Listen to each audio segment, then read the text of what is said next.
और चलिए बड़ी खबर आपको बताते हैं, थोड़ी देर में बीजेपी के मुख्यमंत्रियों की बैठक है। बैठक में शामिल होने पहुंचे जयप्रकाश नड्डा। बैठक में शामिल होंगे प्रधानमंत्री मोदी भी। दिल्ली में आज और कल बीजेपी की बैठक है। यूपी के परिणामों को लेकर भी मंथन होगा इस बैठक में। बड़ी बैठक है भारतीय जनता पार्टी की। बीजेपी शासित राज्यों के मुख्यमंत्री इसमें हिस्सा लेंगे। बीजेपी मुख्यालय में यह बैठक होगी थोड़ी देर में, जिसमें हिस्सा लेने के लिए जयप्रकाश नड्डा, जो कि भारतीय जनता पार्टी के राष्ट्रीय अध्यक्ष हैं, वो पहुंच चुके हैं। गुजरात के सीएम भूपेंद्र पटेल भी बैठक में पहुंच गए हैं। दिया कुमारी, देवेंद्र फडणवीस भी बैठक में पहुंच चुके हैं। हरियाणा के सीएम नायब सैनी भी बैठक में पहुंचे हैं हिस्सा लेने के लिए। डिप्टी सीएम केशव प्रसाद मौर्य, ब्रजेश पाठक भी पहुंच चुके हैं बैठक में हिस्सा लेने के लिए। छत्तीसगढ़ के सीएम श्रीदेव साई भी पहुंच चुके हैं बैठक में हिस्सा लेने के लिए।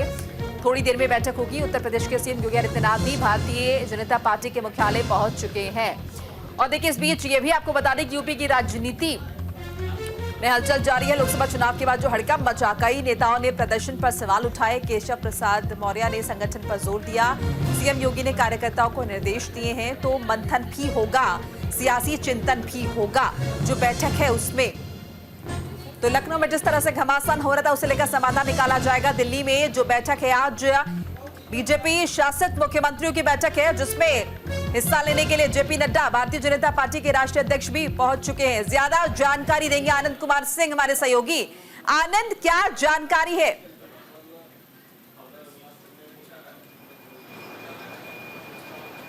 जी मोनिका, अगर बैठक की बात की जाए तो बैठक कुछ देर बाद शुरू होगी। दरअसल अभी प्रधानमंत्री नरेंद्र मोदी को आना है और उनके साथ तमाम बड़े नेता, जिसकी अगर बीजेपी शासित मुख्यमंत्री की बात की जाए वो पहुंच चुके हैं। पार्टी के राष्ट्रीय अध्यक्ष जगत प्रकाश नड्डा समेत तमाम बड़े नेता पहुंच चुके हैं। दरअसल कुछ देर बाद जब प्रधानमंत्री नरेंद्र मोदी बीजेपी मुख्यालय में पहुंचेंगे तब उसके बाद ये बैठक शुरू होगी। दरअसल इस बैठक के आप अगर बात की जाए तो बहुत महत्वपूर्ण है तमाम बीजेपी शासित प्रदेशों के साथ साथ बीजेपी को लेकर, क्योंकि आज की अगर बात की जाए तो आज तमाम मुख्यमंत्री दिल्ली में है और कोशिश करेंगे कि तमाम बीजेपी के जो आला नेता हैं उनके साथ मुलाकात करें। केंद्रीय मंत्री है, क्योंकि सरकार बीजेपी की है, उनके साथ मुलाकात करने के साथ साथ समन्वय, राज्य और सेंटर का समन्वय बनाया जाएगा। उसके साथ साथ गुड गवर्नेंस को लेकर लगातार मीटिंगें की गई हैं कि अगर कोई भी योजना सेंटर के थ्रू चलती है तो उसको नीचे यानी आखिरी पायदान पे बैठे व्यक्ति तक पहुंचाने को लेकर राज्य सरकार की बहुत महत्वपूर्ण भूमिका होती है। और यही कारण है कि तमाम बीजेपी शासित मुख्यमंत्रियों को दिल्ली बुलाया गया और कोशिश उनसे पहले भी एक बार का पहले जिक्र किया गया था कि अपने राज्य की जो एक महत्वपूर्ण योजना हो जो तमाम अलग अलग वर्गों को छूती हो, यानी हर वर्ग को छूती हो, उसका एक व्यापक या बड़ा इंपैक्ट तमाम प्रदेश में पड़ता है, उसको लेकर आएंगे। आज मुख्यमंत्री पीपीटी देंगे केंद्रीय मंत्रियों के सामने, बीजेपी आला कमान के सामने। उसके साथ साथ कहीं ना कहीं इस बैठक का महत्वपूर्ण इसलिए भी बहुत हो जाता है क्योंकि आप हालिया घटनाक्रम देखें, लोकसभा चुनाव के बाद मंथन किया जाएगा क्या वो कमियां रहीं जहां बीजेपी पीछे हो गई, क्योंकि जो बीजेपी का नारा था अब की बार 400 पार, कई ऐसे राज्य थे जहां बीजेपी ने जो सोचा था उसके अनुरूप रिजल्ट निकल कर नहीं आए, जिसके बाद उत्तर प्रदेश बढ़ा है, महाराष्ट्र बढ़ा है। तो ऐसे कई प्रदेश हैं जहां बीजेपी ने जो सोचा था उसके विपरीत रिजल्ट निकले हैं। अगर उत्तर प्रदेश की मेनली बात की जाए तो कहीं ना कहीं उत्तर प्रदेश को लेकर बीजेपी में लगातार मंथन का दौर जारी है। प्रदेश अध्यक्ष भूपेंद्र चौधरी पहले ही एक समीक्षा रिपोर्ट मुख्यमंत्री से लेकर तमाम लोगों को आगे पेश कर चुके हैं। प्रधानमंत्री तक वो रिपोर्ट रखी गई थी। जेपी नड्डा जो कि पार्टी के राष्ट्रीय अध्यक्ष हैं उनके सामने भी वो रिपोर्ट रखी गई थी। उसके बाद एक बार सीएम खुद उसको लेकर समीक्षा बैठक कर रहे हैं। 18 मंडल में विधायक, सांसद और एमएलसी समेत तमाम बड़े अधिकारियों के साथ बैठक की गई थी और कारण जानने की कोशिश की गई थी क्या वो रीजन रहा जो बीजेपी ने उत्तर प्रदेश को लेकर सोचा था उसके अनुरूप रिजल्ट नहीं निकला। उसको लेकर भी आज योगी आदित्यनाथ अभी जिक्र किया कि उत्तर प्रदेश में जो परफॉर्मेंस रहा पार्टी का वो उतना बेहतर नहीं रहा, इसे लेकर आज मंथन हो सकता है। तो क्या हम ये भी माने कि जिन राज्यों में विधानसभा चुनाव होने उन्हें लेकर भी दिशा निर्देश जो है इस बैठक में तय किए जाएंगे?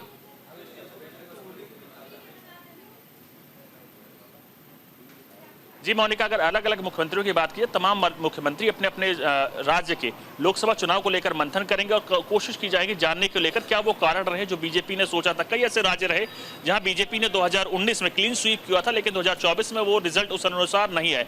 चाहे आप राजस्थान की बात की जाए, मध्य प्रदेश में सिर्फ एक सीट थी जो 2019 में बीजेपी नहीं जीती थी, वो छिंदवाड़ा थी, जहां कमलनाथ के बेटे नकुलनाथ वहां से एमपी हुआ करता। लेकिन इस बार बीजेपी ने वहां अच्छा प्रदर्शन किया और क्लीन स्वीप बीजेपी ने मध्य प्रदेश में किया। तो कहीं ना कहीं बाकी जो कई ऐसे स्टेट है मध्य प्रदेश के साथ साथ अगर छत्तीसगढ़ की बात की जाए वहां पे लेके समीक्षा बैठक हुई। महाराष्ट्र वो राज्य था जिसको बीजेपी को बहुत ज्यादा उम्मीदें थी।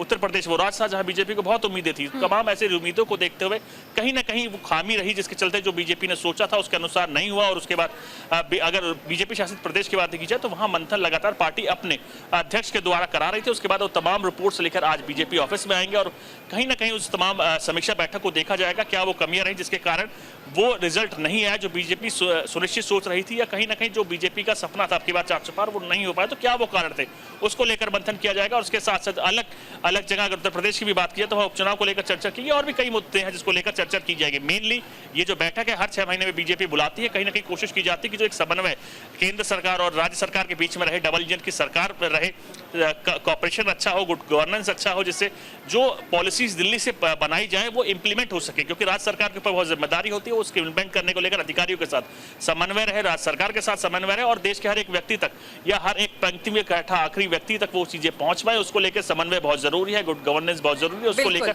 लगातार बीजेपी मंथन अपने मुख्यालय में अपने शासित सीएम के साथ करती रहती है। बिल्कुल आनंद, हमारे साथ विवेक तिवारी भी जुड़ चुके हैं लखनऊ से। विवेक जी, जैसे कि हम देख रहे हैं दिल्ली में बैठक होनी है और ये भी कहा जा रहा है कि जो घमासान हम लखनऊ में देख रहे थे उसका कहीं ना कहीं समाधान दिल्ली में निकाला जा रहा है। और देखिए इस बीच बहुत सारी खबरें भी ये भी आई थी कि उत्तर प्रदेश में कहीं ना कहीं सरकार के बीच गुटबाजी है, तो क्या ये माने कि दिल्ली में इन तमाम चीजों का समाधान आज निकाला जाएगा? देखिए, आज अगर पूरा समाधान ना भी निकले तो उस दिशा में जरूर कोई ना कोई महत्वपूर्ण बात होनी चाहिए। ये आज अपेक्षा की जा रही है, जो बैठक मुख्यमंत्री और उप मुख्यमंत्री की होने जा रही है थोड़ी देर में। तो अब ये बात तो बिल्कुल जाहिर हो चुकी है कि दोनों जो डिप्टी सीएम हैं उनकी मुख्यमंत्री से नहीं बन रही है। केशव प्रसाद मौर्य ने अधिकारियों की लापरवाही और कार्यकर्ताओं की अनदेखी को एक बड़ा मुद्दा बना लिया है। दोनों लोग अलग अलग गुटों के लोगों से मिल रहे हैं, मीटिंग्स कर रहे हैं, फोटो पोस्ट कर रहे हैं, ट्वीट कर रहे हैं।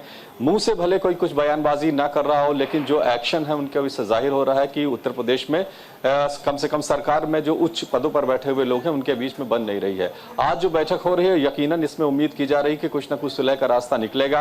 क्या चाहता है बीजेपी आला कमान ये जाहिर हो जाएगा और वहां से लौटने के बाद 1-2 दिनों में जो भी उनके हाव भाव होंगे, एक्शंस होंगे, उनसे पता लग जाएगा कि क्या सुलह हो रही है या ऐसे का वैसा है। बड़ी बात यह है कि 29 तारीख से उत्तर प्रदेश में बजट मानसून सत्र शुरू हो रहा है और उसमें सभी को एकजुट होकर के विपक्ष का मुकाबला करना होता है। ऐसे में विपक्ष के पास एक हथियार पहले से मौजूद है। अगर ये सुलह आज नहीं हुई या इस दिशा में कोई संकेत नहीं मिले तो सदन में भी बहुत भारी परेशानी सरकार को उठानी पड़ सकती है। कल सर्वदलीय बैठक भी है जिसमें बहुत सारे लोग आते हैं। विधानमंडल दल की बैठक बीजेपी की होगी, उसमें सारे विधायक भी आएंगे, जाहिर बात है उसमें ब्रजेश पाठक को, केशव प्रसाद मौर्य को भी रहना होगा। वो सब देखा जा रहा है कि कल क्या कुछ होता है। जो बैठक में हो रही है उसमें ये लोग आते हैं या नहीं आते हैं और सदन में किस तरह की एक्टिविटी होती है, इससे जाहिर हो जाएगा कि सुलह की दिशा में पार्टी आगे बढ़ी है या नहीं बढ़ी है। बिल्कुल, और जरा ये भी समझाइए, देखिए सरकार के सामने जाहिर तौर पर सबसे बड़ी चुनौती है कि विपक्ष के हाथ कोई मुद्दा ना लगे। तो अगर आज की बैठक में किसी तरह की सहमति नहीं बनती है तो क्या कोई बड़ा स्टेप भी लिया जा सकता है?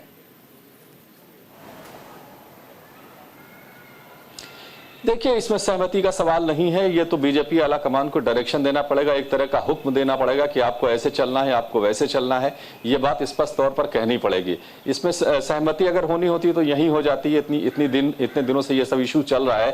पार्टी की छीछालेदर हो रही है, सरकार की छीछालेदर हो रही है, कामकाज ठप है, लोग दफ्तरों में नहीं जा रहे हैं, अधिकारी भी असमंजस में है, किसकी सुने किसकी ना सुने, कार्यकर्ताओं में खेमेबाजी हो गई है। तो बहुत सारा कुछ हो रहा है, चाहे वो संगठन में हो चाहे वो सरकार में। तो आज अगर ये बात कुछ हद तक निपटती नहीं है तो आगे चल के बड़ा मुद्दा बन जाएगा। विपक्ष के पास पहले से हथियार है। अखिलेश यादव जिस तरह से तंज कस रहे हैं बीजेपी के ऊपर और सरकार के ऊपर केशव प्रसाद मौर्य को लेकर के, उसका जवाब भले भी उन्होंने दे दिया हो, लेकिन ये मुद्दा तो बन ही गया है कि बीजेपी की सरकार में ठीक से कामकाज नहीं हो रहा है। जाहिर बात है कि जब सरकार में उच्च पदों पर बैठे हुए मंत्रियों मुख्यमंत्री के बीच में ही एक तरह का समन्वय नहीं होगा तो सरकार कैसे चलेगी। तो ये सारी चीजें देखनी होगी। जैसा मैंने बताया कि सत्र शुरू होने जा रहा है परसों से, उससे पहले कैबिनेट की बैठक भी होती है, उसमें जाएंगे दोनों लोग या नहीं जाएंगे, ये सारी चीजें तय करनी है। तो जो कुछ करना है वो आज करना है, क्योंकि कल से ये सारी चीजें लोगों के सामने आने जा रही हैं। परसों से सत्र शुरू होगा, सब कुछ जनता के सामने होगा। सदन के अंदर कौन क्या किसका पक्ष ले रहा है, क्या कह रहा है, ये सारी चीजें होंगी। तो विपक्ष के पास हथियार बहुत बड़ा है इस वक्त। जो बाकी इश्यूज हैं, इलेक्शन है जो हुआ है वो तो है ही, लेकिन जो सरकार में इस वक्त खलबली मची हुई है उसको, वो एक बड़ा हथियार विपक्ष के पास है। तो आज कुछ ना कुछ जरूर नतीजा निकलना चाहिए, ये मान के चला जा रहा है। बिल्कुल, आनंद कुमार सिंह भी हमारे साथ लगातार बने हुए हमारे सहयोगी दिल्ली से। आनंद, फिलहाल क्या अपडेट आ रही, कौन कौन से बड़े चेहरे जो है वो पहुंच चुके हैं बैठक में हिस्सा लेने के लिए?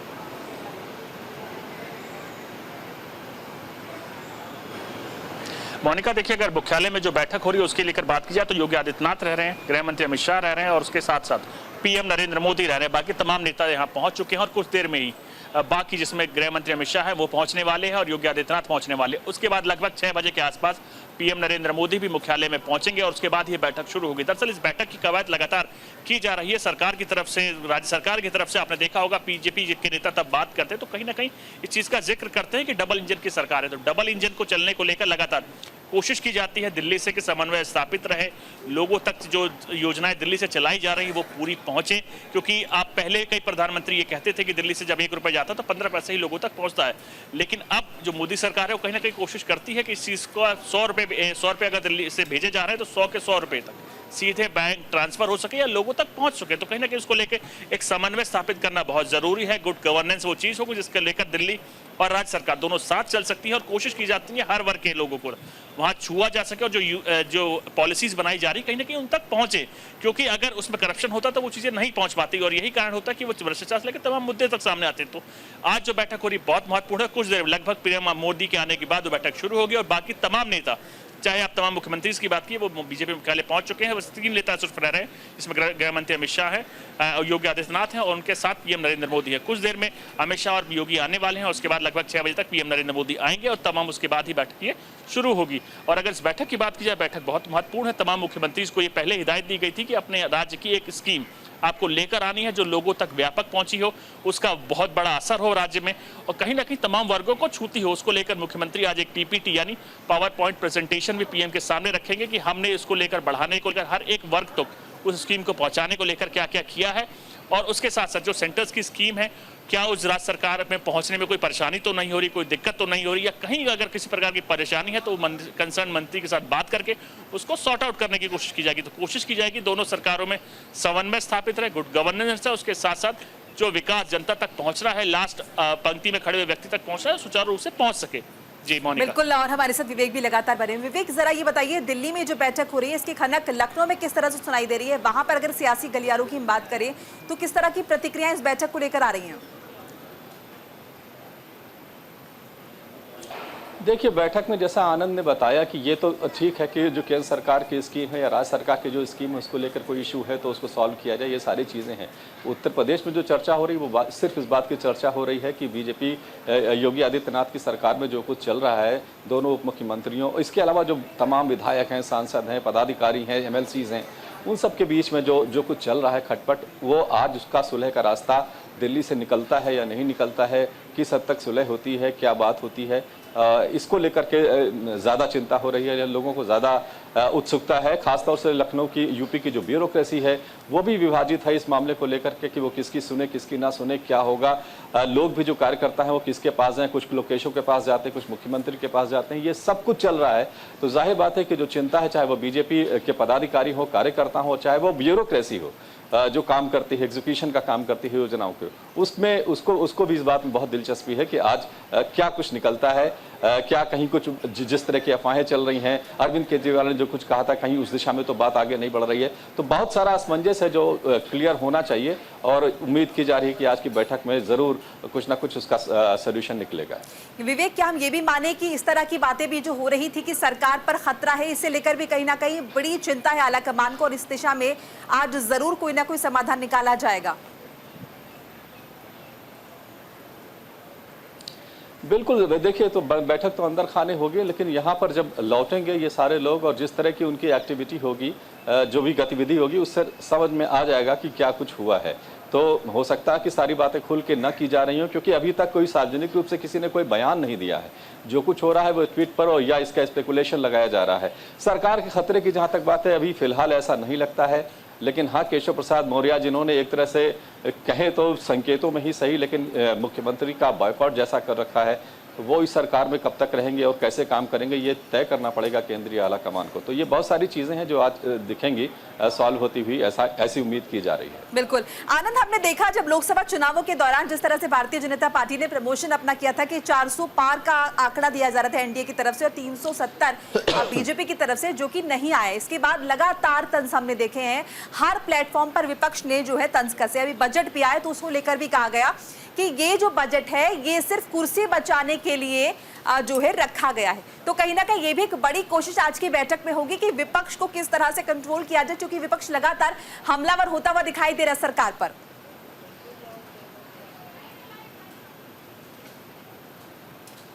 जी बिल्कुल, आपने सही कहा। अगर 2014 के लोकसभा चुनाव में हमने देखा था बीजेपी किस मार्जिन के साथ जीती थी और वही चीज़ सेम रिपीट की गई थी 2019 में, तो कहीं ना कहीं वो दौर ऐसा था जब बीजेपी के पास पूर्ण बहुमत था और उसी के दम पर सरकार चल रही थी। लेकिन 2024 दौर अलग है। अब जो पहले बीजेपी सरकार हुआ करती थी, अब एनडीए सरकार है, तो कहीं ना कहीं उसको लेकर बीजेपी लगातार मंथन कर रही थी। समीक्षा हर स्टेट की गई है। क्या वो कारण रहे जिसके पीछे जो चीज सुनिश्चित सोची गई थी वो नहीं हो पाई? उत्तर प्रदेश की बात की, महाराष्ट्र की बात की, छत्तीसगढ़ की, तमाम अलग अलग चीजें थी। तो उसको लेकर क्या कारण रहे, उसको लेकर समीक्षा बैठक का दौर लगातार पहले भी जारी था और आज उस बैठक को लेकर लगातार परिणाम अब आगे कैसे बीजेपी देखती, क्योंकि आने 4 विधानसभा चुनाव है और उसके साथ साथ जम्मू कश्मीर का चुनाव है। आपने हाल ही चुनाव में देखा और घटनाक्रम में देखा कि विपक्ष कहीं ना कहीं इस दौरान उसकी जो बॉडी लैंग्वेज थी वो पूरी तरह से कॉन्फिडेंट थी, जिसके चलते कहीं ना कहीं बीजेपी उतनी अग्रेसिव नहीं खेल पाई जितना अक्सर वो खेलती थी। क्योंकि बीजेपी को लेकर कहा जाता है ये पार्टी हमेशा ही चुनावी मोड में रहती है और आने वाले चुनाव को लेकर भी समीक्षा बैठक के साथ साथ रणनीति पर काम अब लगातार बीजेपी चल रही है। क्योंकि कोशिश की जाए, देखिए बीजेपी की अगर बात की जाए तो कहीं ना कहीं आगे आने वाले 4 विधानसभा चुनाव, जिसमें हरियाणा से लेकर तमाम विधानसभा चुनाव होने हैं, उत्तर प्रदेश में 10 उपचुनाव होने हैं, विधानसभा चुनाव को लेकर उपचुनाव डिप्टी जो चुनाव होंगे उसमें, उसके साथ जम्मू कश्मीर का चुनाव होना, ऐसे कई चुनाव जिसको लेकर बीजेपी मंथन कर रही है। अगर विपक्ष की बात की जाए तो उसको लेकर भी स्ट्रैटेजी तैयार की गई है, क्योंकि लगातार आपने देखा विपक्ष कई मुद्दों को लेकर लगातार एग्रेसिव रहा, कहीं ना कहीं पीएम से लेकर तमाम लोगों को बोलने को लेकर रोका गया था। तो उसको लेकर अलग स्ट्रैटेजी के साथ सरकार बनेगी। लेकिन आज की जो मीटिंग है, आज की मीटिंग मेन तौर पर इसलिए की जा रही है क्योंकि जो बीजेपी शासित प्रदेश हैं उसमें समन्वय रहे, बड़े नेता आएंगे, कहीं उनको बताएंगे कैसे आगे करना है, कौन वो पॉलिसीज होगी जो अच्छी खासी आगे डेवलप हो सकती है, लोगों के बीच में जा सकती है, तो उसको कैसे आगे ले जा सकता है और क्या क्या सेंटर की मदद की, क्योंकि सेंटर बहुत इंपॉर्टेंट है हर राज्य के लिए। यहीं से फंड से लेकर तमाम चीजें जाती है और आपने देखा होगा कि बजट को लेकर विपक्ष ने लगातार उसको लेकर प्रदर्शन किया था। कहीं ना कहीं एक एनडीए सरकार को लेकर उन्हें ये आरोप लगाया था कि ये 2 राज्यों का बजट है, तो उसको लेकर भी आगे कैसे बढ़ना है उसको लेकर बात की जाएगी और कोशिश की जाए कि विधानसभा चुनाव को लेकर तैयारी की जाए, उपचुनाव को लेकर तैयारी की जाए, उसके साथ साथ आगे कैसे बीजेपी बढ़ेगी, क्या उसकी रणनीति होगी, कहाँ कहाँ वो स्टेट होंगे, क्या क्या पॉलिसी इंप्लीमेंट किया जाएगा जिससे जो जनाधार है वो बढ़ सके और उसके साथ जो लोगों तक पहुंचा जा सके। तो बहुत इंपॉर्टेंट आज मीटिंग है, विपक्ष इसको देख रहा है, देश उसको देख रहा है और आगे बीजेपी कैसे चल रही है तमाम कार्यकर्ता भी देख रहे हैं। जी बिल्कुल। विवेक, जैसे हमने देखा कि चुनावों के आसपास का वक्त हमने देखा कि आरएसएस को लूप में उस तरह से नहीं लिया गया था जिस तरह से हमेशा से आरएसएस जाहिर तौर पर एक बड़ा संगठन और बीजेपी हमेशा दिशा निर्देश पर चलती है आरएसएस के। तो क्या इस दफा ऐसा नहीं हुआ, इसलिए बड़ी वजह देखी जा रही है उत्तर प्रदेश में जो कुछ हो रहा है?